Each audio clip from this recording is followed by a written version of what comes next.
Baik, assalamualaikum warahmatullahi wabarakatuh.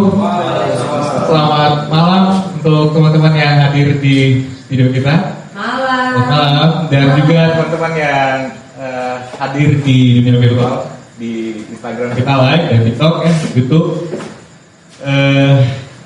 Malam ini kita ketemu lagi di acara Artist Talk yang diorganize oleh Teater Satu dan di bawah grant dari program bantuan pemerintah penguatan kebahasaan dan kesastraan Manggaran 2024. Baik, malam hari ini kita kedatangan tamu yang cukup spesial, teman-teman. Mereka dari Sangkar Mahmud Universitas Muhammadiyah Kota Bumi. Untuk lebih jelasnya nanti kita tanya ke mereka masing-masing. Perkenalan pribadi, secara personal, dan juga perkenalan Sangkar Mahmud itu sendiri apa, juga terkait dengan karyanya nanti akan menjadi pertunjukan ya di rangkaian program ini. Baik, teman-teman, langsung aja kita mulai. Silakan dicek dulu mic-nya. Oke, kenalan dulu. Namanya siapa, dari mana? Oke, kalau nama saya, perkenalkan nama saya Imanu Ulin Doha Indah. Biasanya kawan-kawan manggil saya Iman, Mbak. Iman? Iya, Pak.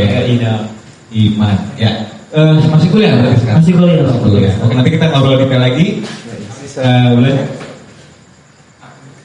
Perkenalkan, nama saya Ditya Bangsawan. Biasanya kalau kawan-kawan saya manggil Adit, Pak. Adit. Iya. Adi atau Adit? Adit. Ya, oke. Adit dengan sama Iman. Iya, betul. Nanti karena Iman duluan yang kenalan, kita ke Iman dulu kali ya. Oke. Iman masih kuliah? Iya, masih Boleh pakai kuliah. mic aja nggak apa-apa? Iman masih kuliah? Iya, masih kuliah, Oke, Pak. kuliah. Jurusan apa? Kalau saya sendiri sebetulnya jurusan pendidikan jasmani, Bang.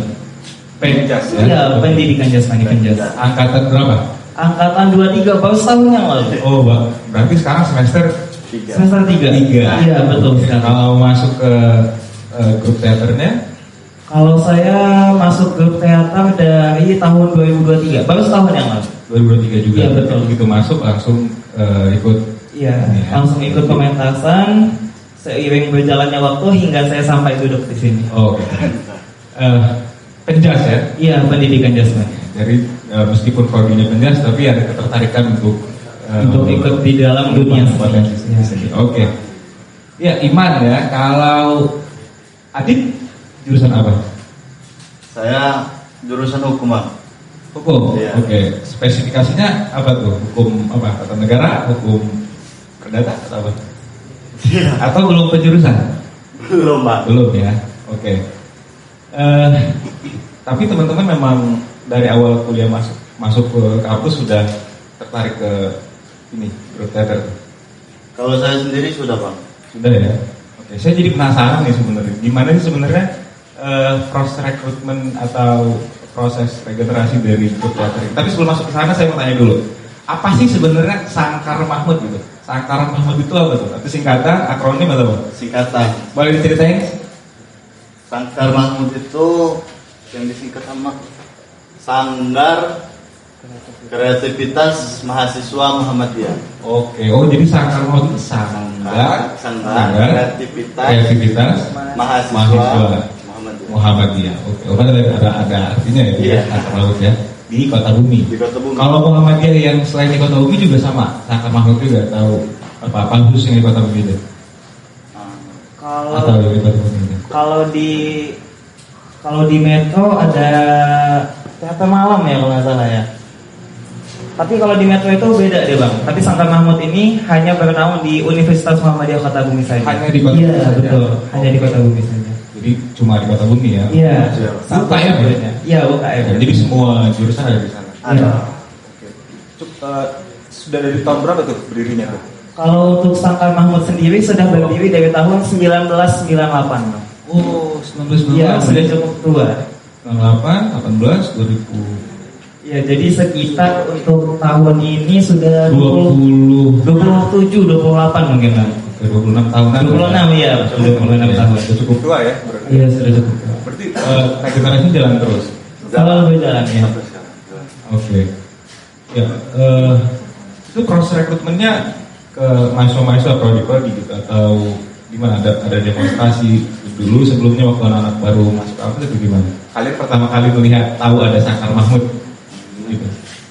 Kayak yang waktu ada apa namanya mahasiswa baru gitu, kan ada pensi-pensi dari Sangkar Mahmud. Oh begitu. Tunjukin oh ini Sangkar Mahmud. Jadi dari pendidikan sendiri Iya. ya. Iya, betul. Oke. Baik teman-teman semua, sebelum kita lanjut ke obrolan yang lebih dalam tentang Sangkar Mahmud dan karya-karya yang akan mereka kita perbincangkan pada malam hari ini, saya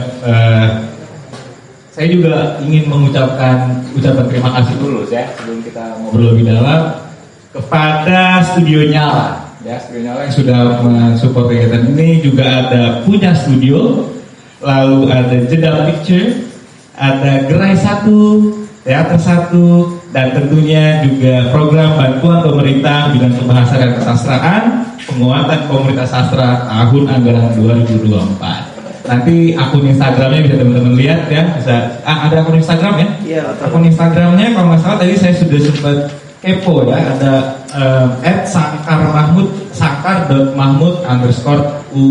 _umko. Betul ya? Iya, betul. Oke, jadi teman-teman yang ini bisa cek gitu ya, gimana sih ada kegiatan, update kegiatan dari Sangkar Mahmud ya. Iya. Oke.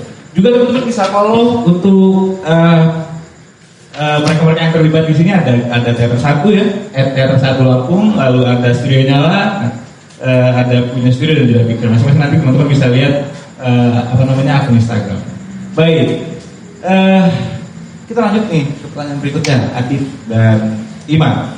Oke, kita sudah bicara tentang proses rekrutmen, lalu bagaimana Sangkar Mahmud itu berdiri, dan sekarang karena teman-teman dari adalah mahasiswa ya, dan mahasiswa baru, kita mau lihat standpoint teman-teman atau perspektif teman-teman sebagai mahasiswa terhadap peran kampus dalam pemberdayaan mahasiswa untuk pelestarian seni, khususnya dalam seni teater gitu. Apa sih yang teman-teman lihat dan kalian rasakan, yang kalian mungkin ada aspirasi kalian mungkin yang bisa kalian ceritakan? Bisa, silakan. Dalam dunia seni ya Bang? Iya boleh, kegiatan-kegiatan kalian di kampus, bagaimana sih peran kampus terlibat dalam aktivitas kalian gitu? Kalau dalam dunia seni sendiri Bang, sebenarnya kampus kami ini sejak awal berdirinya Sangkar Mahmud, bahkan sebelum adanya Sangkar Mahmud, kampus kami ini emang sering menyampaikan aspirasi-aspirasi kepada pemerintah melalui seni Bang. Ya, contohnya pada tahun 1998 itu dulu Abi Juwardi Basri menggarap satu naskah yang namanya Matahari Kembar. Matahari Kembar ini pertama kali ditampilkan itu di Dewan Kesenian di Kota Bumi. Jadi di sana itu tujuan Abi Juwardi menggarap teater Matahari Kembar ini ialah untuk mengkritisi pemerintah pada masa itu. Kan pada tahun 1998 itu masa reformasi Bang. Revolusi terjadi di sana. Dan Abi Juwardi mengambil peran di sana dengan membuat seni, yaitu pementasan naskah Matahari Kembar. Nah, jadi emang kalau ngomongin soal aspirasi ke pemerintah tentang seni itu cukup berperan juga kampus. Oke, jadi sebenarnya Sangkar Mahmud punya peran dalam peradaban sosial ekonomi kemasyarakatan juga ya. Betul sekali Bang. Khususnya di provinsi ini dan umumnya buat orang Indonesia, begitu ya. Iya, betul. Oke, kalau dari sudut pandang mahasiswa, kalian sebagai mahasiswa gitu ya, yang sekarang tergabung dalam Sangkar Mahmud gitu, bagaimana kalian melihat kampus saat ini? Bagaimana sudah sejauh mana peran kampus masuk ke dalam seni-seni kegiatan kalian di Sangkar Mahmud? Bisa cerita? Kalau masuk ke dalam dunia seni sendiri, Bentuk dukungan, mungkin ada mahasiswaan atau fasilitas-fasilitas yang didukung oleh kampus itu sudah cukup atau bagaimana? sebetulnya kalau untuk fasilitas dari kampus sendiri itu cukup kurang Bang sebetulnya Bang. Jadi Kalau sudah cukup atau kurang? Kurang bang, ya sebenarnya kurang. Jadi kalau ada staf Umko yang nonton, boleh disampaikan ke Pak Rektor. Jadi untuk fasilitas menuju ke arah seni sendiri itu kurang bang. Kalau menurut saya bang, soalnya kami apa-apa itu garap sendiri bang. Jadi kalau misal kita mau pentas di Taman Budaya Bandar Lampung, itu kami nyiapin dana sendiri, properti sendiri, dan itu bukan dari kampus bang. Oke. Iya. Jadi swadaya begitu. Iya. Jadi untuk kami latihan sendiri pun, kampus hanya memberikan tempat kayak untuk lokal kelas gitu kan. Jadi kami cuma dikasih lokal, untuk kalian latihan gitu. Kami nggak disediain dari kampus kayak semacam snack atau apa gitu kan. Untuk properti pembantu gitu nggak ada dikasih. Cuma dikasih tempat aja. Artinya ada fasilitas, Ada fasilitas. cuma mungkin belum terlalu maksimal. Belum gitu maksimal, ya. betul. Karena dengan adanya tempat itu sudah cukup membantu buat kalian beraktivitas sebenarnya. Iya, betul. Cuma mungkin perlu ditingkatkan lagi, begitu kali ya. Iya. Oke. Kalau Adit mau nambahin lagi atau ada? Udah sampai Cukup. Sudah isi hati semua dari Iya. ya. Baik. Ya memang peran kampus itu sangat signifikan ya Seharusnya. untuk apa namanya proses belajar teman-teman di kampus, karena kita tidak bisa melepas predikat kita sebagai mahasiswa ya, apapun yang kita lakukan di kampus ya status kita adalah mahasiswa gitu ya. Iya betul. Oke. Kenapa ini menjadi penting? Karena kita bisa lihat teman-teman sudah hadir di sini begitu ya. Menjadi bagian dari program dari pemerintah yang cukup baik seperti ini begitu. Artinya ada sesuatu di teman-teman yang bernilai dan berharga dan patut disupport mungkin ya, gitu ya. Oke. Kita masuk ke konteks karya yang mau kita perbincangkan malam hari ini. Jadi kalau sebelumnya kita sudah ngobrol-ngobrol dengan narasumber sebelumnya, nah saat ini kita punya naskah yang baru lagi dan kita punya rasa penasaran yang sama tentunya. Mungkin nanti kita bisa gali lebih dalam gitu. Kita mulai dari judul dulu mungkin. Judul naskah yang akan digarap itu apa kira-kira? Judulnya Ya. Kunang-kunang Bang. Naskah. Judul naskah kunang-kunang. Oke, judul naskah kunang-kunang. Baik. Bisa cerita lebih dalam tentang itu? Maksudnya tentang apa ini ceritanya? Lalu penulisnya siapa? Dan apa? Kenapa alasannya teman-teman menggarap itu? Untuk penulisnya Umi Sitiwor. Ya. Siti. Oke, Umi Setawor. Setawor. Ya, Setawor. yang penulisnya ya. Ya, Oke. penulisnya. Alur ceritanya teman-teman tahu ya? Oke, itu bagian dari yang kalian garap kan ya? Iya Oke. betul bang. Kalau ceritanya mungkin Iman bisa nambahin? Ya kalau untuk ceritanya sendiri bang, itu menceritakan tentang, maafnya ngomong, tentang seorang wanita yang menyandang disabilitas bang. Jadi sejak kecil pemerannya ini bernama Ratna. Ratna ini terkena penyakit yang namanya radang tulang. Jadi emang sejak kecil, sejak usia 10 tahun dia sudah hidup di atas kursi roda. Oke. Iya. Dari usia 10 tahun ya? Betul sekali. Jadi naskah kunang-kunang ini menceritakan tentang bagaimana mulai dari Ratna terkena penyakit itu sampai akhirnya ia memutuskan untuk menulis, kemudian menceritakan tentang isi tulisannya tentang apa, sampai kepada orang tuanya meninggal, dan hingga akhirnya Ratna ini meninggal sebagai penulis. Oke, jadi Iya, betul. itu menceritakan biografinya. Iya, betul sekali, Bang. Ratna ya. Oke, Ratna Indah Indah Suwari. Suwari. Oke. Iya, cukup inspiratif ya Iya, ceritanya. betul. Jadi mungkin ada banyak orang yang mungkin di luar sana yang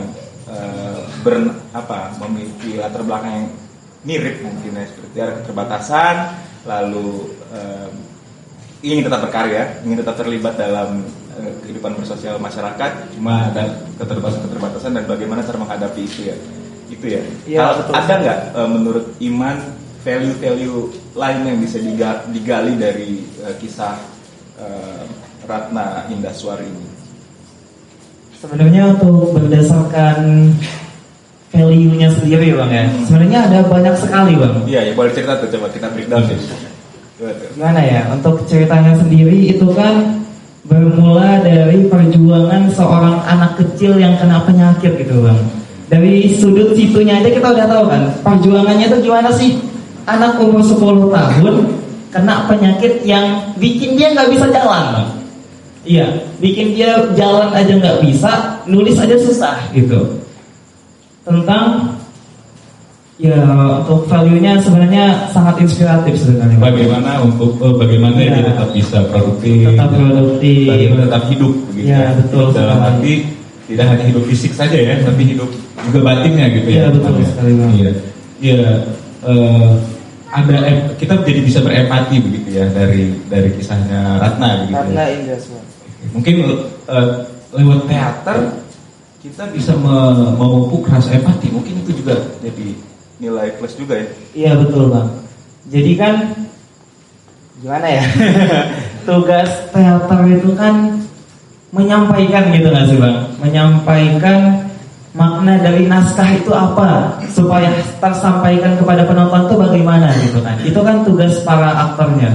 Makanya di sini sebetulnya menggarap naskah Kunang-Kunang itu cukup sulit sebenarnya, Bang. Cukup sulit kenapa? Karena memasukkan rasa empatinya itu sulit, Bang, gitu kan. Jadi kan aktor kami sendiri juga nggak ada yang disabilitas ya, Dit, ya. Iya. Yang disabilitas juga nggak ada, jadi memasukkan karakternya itu, Bang, karakterisasinya itu tentunya yang paling sulit di situ, Bang. Iya, iya. Jadi poin pentingnya adalah empati tadi. Empatinya, betul. Kalau menurut kalian sebagai mahasiswa semester 3 gitu ya. Boleh saya tanya itu secara personal ya. Iya, betul. Seberapa penting sih rasa empati itu? Mungkin Adit boleh cerita sendiri dari sudut pandangnya Adit, Iman juga gitu. Seberapa penting sih rasa empati itu buat kita? Rasa empati itu cukup penting kalau menurut saya, Bang. Iya. Ya karena rasa empati itu kan sendiri kayak rasa kasihan gitu ya. Terus itu kalau untuk ke aktornya ini kan Ya kayak dari Secara secara personal, Adit merasa empati itu penting ya karena kita bisa merasakan apa yang orang rasakan gitu ya. Iya. Kalau Iman? Kalau saya sendiri empati ya. Aduh, berat bahas empati deh, Bang. Jadi kalau bahas empati sendiri itu yang pertama terbesit di benak saya itu ya tentang orang yang hidupnya susah gitu. Hidupnya jauh lebih sulit dari yang kita rasakan mungkin, Bang. Terus itu juga empati ini diperluin untuk semua manusia kalau menurut saya, Bang. Kenapa diperluin? Karena kalau nggak ada empati, nggak akan tercipta yang namanya toleransi. Oke. Kalau nggak ada empati, nggak akan tercipta yang namanya agama, mungkin saling menghargai, saling mencintai gitu kan. Pasti yang terjadi adalah perang antara satu kubu dengan kubu yang lain, Bang. Terutama antara perbedaan kesenjangan kasta gitu, Bang. Kalau menurut saya, Bang. Jadi yang diperlukan untuk kedamaian itu menurut saya empati itu, Bang. Empati tentang bagaimana si kaya menghargai yang muda dan tentang bagaimana si muda menghormati yang kaya, seperti itu, Bang. Iya. Jadi empati itu sangat penting, Bang. Iya, jadi lebih kategorinya ke toleransi ya. Iya. Bagaimana kita bisa bertoleransi, memiliki rasa terhadap Iya. orang lain gitu ya, ada rasa empati begitu dan ya melalui proses ini ya teater menanamkan itu kepada teman-teman. Iya, itu sudah seharusnya, Bang. Oke. Ya, artinya kita bersyukur ya ada di tempat yang tepat untuk belajar meskipun dengan segala kekurangan seperti tokoh kita Ratna tadi Disabilitas, mungkin betul. kita tidak mungkin ya kekurangan tadi tidak melulu harus tentang disabilitas atau tidak disabilitas, tapi dengan teman-teman cerita tadi bahwa kita masih butuh dukungan banyak hal itu ada juga dalam arti kita masih dalam keterbatasan begitu ya. Iya. Dan artinya sebenarnya program-program seperti ini yang digagas oleh Kota 1 dan di grant oleh pemerintah, bantuan pemerintah ini bagus buat kalian gitu ya. Tentunya sangat bagus sekali, Bagus, Bang. ya. Karena selain bisa memberikan edukasi kepada masyarakat, kita juga bisa menciptakan generasi-generasi pencinta seni yang baru, Bang. Oh iya. Iya, betul Ada sekali. regenerasi ya. Betul, Kita karena buat mereka. iya, karena harus ada regenerasi setiap masanya, Bang. Betul sekali itu. Dan juga ya tentunya hidup kita tidak akan indah tanpa seni, Bang. Jadi kan kayak ada yang kurang gitu, nggak ada seninya gitu. Jadi memang lewat program ini itu seni bisa lebih masuk ke teman-teman gitu ya, lebih bisa diserap oleh masyarakat sampai ke publik gitu ya, lewat program-program seperti ini. Artinya kita berterima kasih dengan program-program serupa, semoga ini tetap berkelanjutan ya, bisa jalan terus. Oke, mungkin sambil diminum, boleh? Oh iya, Pak. Sambil diminum aja. Nanti jangan lupa teman-teman bisa promosi ya, nanti pertunjukannya tanggal berapa? Udah tahu? Yang mau digarap? 20 sampai 20 Oktober. Iya, 20. Nanti kita promosi ke audiens ya. Oke. Baik, berikutnya nih Adit sama Iman masih udah minum ya? Iya, Kita lanjut. Saya sebenarnya masih penasaran dengan Abi tadi. Abi Juwardi Basri. Abi Juwardi Basri. Bisa cerita sedikit nggak sebenarnya bagaimana sih latar belakangnya Abi Abi Juwardi Basri tadi? Gitu. Dan bagaimana sih beliau mentreatment kalian? Bagaimana beliau mendidik dan mengajari kalian lah dalam seni teater khususnya di Universitas Muhammadiyah? Bisa cerita? Kalau saya sendiri, Bang, Abi Juwardi ini sosok yang membuat saya berkecimpung di dalam dunia seni, Bang. Jadi sejujurnya, Bang, saya ini seperti mahasiswa pendidikan jasmani pada umumnya. Pendidikan jasmani itu gimana sih manusianya gitu kan? Awalnya biasanya kan ya nggak tertarik sama seni ini apa gitu kan? Apa sih drama-drama ini kan nggak penting gitu kan? Tapi semua itu bisa dipatahkan oleh satu manusia bernama Abi Juwardi Basri ini, Bang. Jadi beliau yang bisa waktu itu narik saya, Bang. Saya ini kan awalnya kan nggak tertarik sama sekali, Bang, sama seni itu. Hingga suatu ketika beliau ini narik saya, Bang. Ayo ikut dulu gitu. Ayo dinikmatin dulu gitu. Asik pasti gitu. Cobain dulu aja gitu.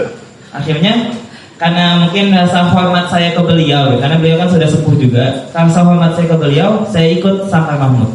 Waktu itu ada yang namanya LADDAS, latihan dasar. Latihan dasar tentang tentang seni, Bang, tentang teater segala macam. Awalnya saya biasa aja, Bang. Saya kayak apa sih? Ya udahlah ikut aja seminggu gitu kan. Seminggu doang mah nggak apa-apa gitu kan. Hitung-hitung nyalin silaturahmi gitu. Coba-coba ya. Iya, coba-coba lah. Expired gitu kalau bahasa. Nah, terus tuh kan guanya ikut aja awal-awal gitu kan. Masuk materi, Bang. Masuk materi kan gue biasa aja kan awalnya kan. Udah sampai pada titik dimana kita ke pemahaman tentang drama, Bang. Di drama itu ada unsur apa aja gitu kan. Ada yang improvisasi, ada yang namanya tata panggung, ada segala macam itu, Bang. Nah, mulai dari materi drama itu gue mulai tertarik, Bang. Oke. Jadi gue mulai tertarik di sana, gue baru ngerasa, wih ternyata seni itu kayak gini ya gitu kan. Ternyata improvisasi itu keren juga ternyata ya. Ternyata asik juga main drama itu kan. Kita bisa jadi siapapun yang kita mau, kita bisa. Bahkan kita jadi presiden juga bisa gitu di dalam teater ini. Jadi gue bisa jadi apa aja, wih keren. Itu keunikan dari seni teater ya, gitu ya. gue mulai tertarik di situ kan, wih keren nih, asik nih kayaknya gue bisa nih gitu. Nah mulai dari situ, Bang. Awalnya gue gak tertarik sama sekali, Bang. Tapi muncul sesosok manusia yang gue panggil dengan Abi Juwardi Basri. Ini narik gue. Iya, iya. Gue ditarik, lo ikut ini ya, lo nikmatin dulu gitu kata dia kan. Oke, jadi besar ya peran beliau. Ya, Jadi peran beliau besar.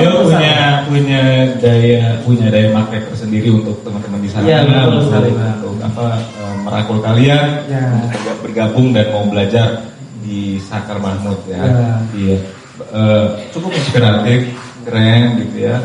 Memang kena dengan generasi kalian mungkin ya. Generasi kalian Gen Z ya. Betul. Iya. Terbukti ya bahwa usia Abi yang cukup sepuh itu masih bisa relate dengan kalian generasi Ya, yang sekarang. itu salah satu kelebihan beliau sih. Kelebihan beliau. Oke. Malah tadinya saya nggak kenal siapa namanya Abi Juwardi itu. Awal-awal masuk ke kampus nggak kenal sama sekali sama namanya Abi Juwardi. Terus itu waktu kami orang Masa Ta'aruf. Ospek. Jadi kalau di sana ada namanya Masa Ta'aruf Mahasiswa. Oke. Kita lanjut. Jadi dalam nampilin divisi-divisi orang masing-masing. Nah, saya tertariklah ke divisi musik. Nah, waktu LADDAS ada yang terakhir apa namanya? Iya, teater. Pementasan teater. Itu dibuat 2 jam. 2 jam sebelum pementasan. Disuruh nggarap naskah sendiri. Kayak blockingnya sendiri. Jadi diberi mini project ya waktu itu ya. Iya. Akhirnya Adit itu kecantol ya. Iya. Tertarik sampai sekarang. Oke. Keren ya. Jadi memang ada diberi stimulan awal dulu begitu ya, lalu ada mungkin gaya komunikasi beliau yang cukup efektif dan kalian ikut dan terbukti ya kalian bisa survive sampai detik ini dan terlibat di dalam sebuah karya ini ya. Itu salah satu kelebihan dari sekian banyak kelebihan beliau sebenarnya. Subhanallah ya, luar biasa sekali ya beliau ya. Oke, dengan cerita yang luar biasa tadi gitu ya, kalian sudah masuk ke Sangkar Mahmud dan sudah berproses gitu. Dan saya jadi penasaran sebenarnya bagaimana sih metode latihan dan mungkin dari jadwal latihan, lalu bagaimana proses latihannya, itu seperti apa tuh kalau di Sangkar Mahmud? Untuk yang ke naskah mana? Secara umum dulu saja di Sangkar Mahmud. Kalau secara umum itu biasanya waktu ada kayak mau pementasan gitu aja bang, baru latihan gitu. Ada dari pementasan saja. Nah sekarang pementasan ini, jadi teman-teman sudah mulai proses garapannya. Yang libur dari Senin seminggu itu, yang libur cuma 2 hari aja, dari sama hari Jumat sama Minggu. Oke, cuma sama minggu selain itu latihan. Oke. Latihan, seperti itu latihan terus. Konsisten terus latihan ya. Oke. Sudah siap ya untuk pertunjukan nanti ya? Siap.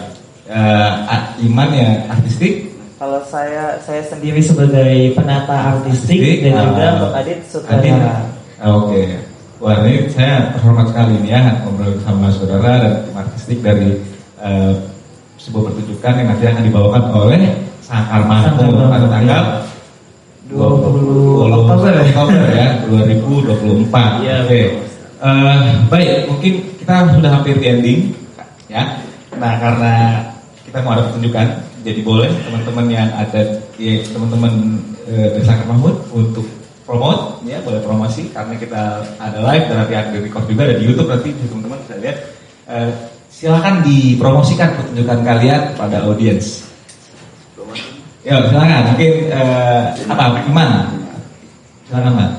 Untuk teman-teman yang mau nonton kami ya, gimana ya?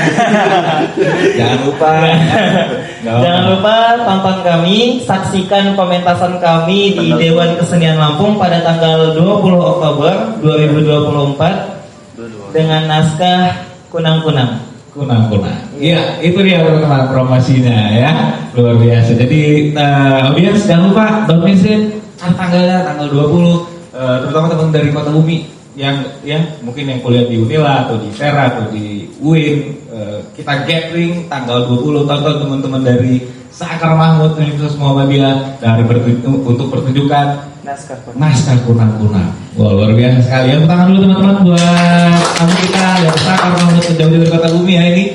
Dan baik teman-teman semua, seperti biasa di ending ini kita mau ucapkan terima kasih kita yang sebesar-besarnya kepada Studio Nyala ya. Instagramnya apa ini? Studio _ Nyala. Terus ada punya studio nanti punya studio. Lalu ada Gerai 1, ada Jeda Picture, juga ada Gerai 1 dan pastinya the best one Teater 1 Teater 1 Lampung. Dan kita sama-sama mengucapkan terima kasih kepada pada grants program bantuan pemerintah penguatan kebahasaan dan sastra tahun anggaran 2024. Thank you so much, terima kasih banyak semuanya sudah hadir. Juga teman-teman yang ada di rumah yang sedang nonton live kita di Instagram, TikTok, YouTube dan semua platform Teater 1. Sampai jumpa lagi di diskusi kita selanjutnya. Tertutup. Wassalamualaikum warahmatullahi wabarakatuh. Selamat malam semuanya.